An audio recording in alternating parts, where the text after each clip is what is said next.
Now, time for Fox Carolina weather. Weather Rate's certified most accurate local forecast.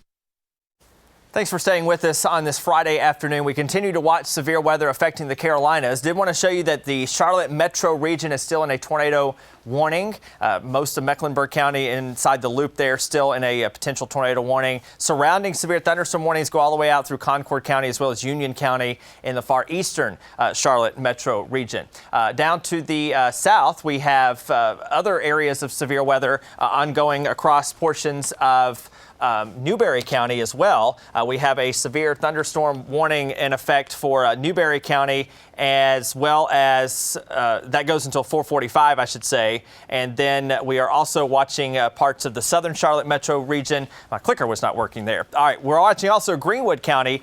A lot of lightning here, but we don't see any severe thunderstorm concern imminently at the moment, but there is some very noisy thunderstorms ongoing across Greenwood. I've actually got our hail tracker on, and this storm is actually, looks like it's strengthening just a bit, so I wouldn't be surprised maybe for a potential severe thunderstorm warning that's in effect for parts of eastern Greenwood County. Again, there's a large hail core developing outside of Greenwood and Kirksey there. And then so that's what we're going to be watching for at least over the next several hours. You see, though, that there is a severe thunderstorm warning for Newberry County. So as this storm continues to move from 96 in the historic site there over to Chapels in western Newberry County, that warning will likely remain in effect as we see this particular line segment watch this line segment, I should say, move off to the east at about 40 miles per hour. Still the city of Newberry in a severe thunderstorm warning. And in terms of our core viewing area, this is the only warning we've got. And we've been with you now since 2:30 this afternoon.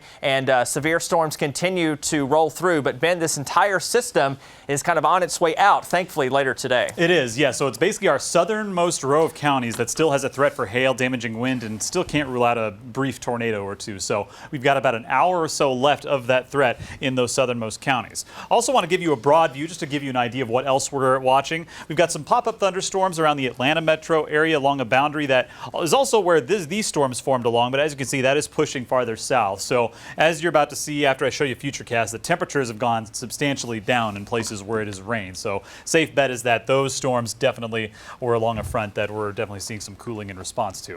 Looking at Futurecast, as you can see, this is a rendition of 6, 7 o'clock. That's when those storms will be completely out of our area, if not a little bit sooner. So we're basically on the final couple hours left of those severe weather potentials in those southernmost areas. So Greenwood, Newberry, extreme southern Lawrence, those counties, just be on alert for another about hour or two because you've still got some very, very strong thunderstorms over your area. And we're still awaiting word from the National Weather Service what they're going to do as far as what the severe weather alerts are proper for those storms. Looking ahead to Saturday, though, as you can see, we've still got pop-up thunderstorms. We're not expecting any sort of organized severe weather threat with them, as there is not an official Storm Prediction Center outlook with them. But it is still potential that some of those storms could be on the stronger side of things. So that is something that we'll be watching. But again, shouldn't have organized severe weather this weekend, but there will be those standard summertime pop-up storms. Storms exit this evening, 62 for your overnight low temperature, 58 in the mountains, some patchy fog also possible to start your Saturday. So holiday weekend, not off to a bad start. Just be on the lookout for some of those pop-up thunderstorms in the afternoon. A little more coverage in the mountains, a couple of which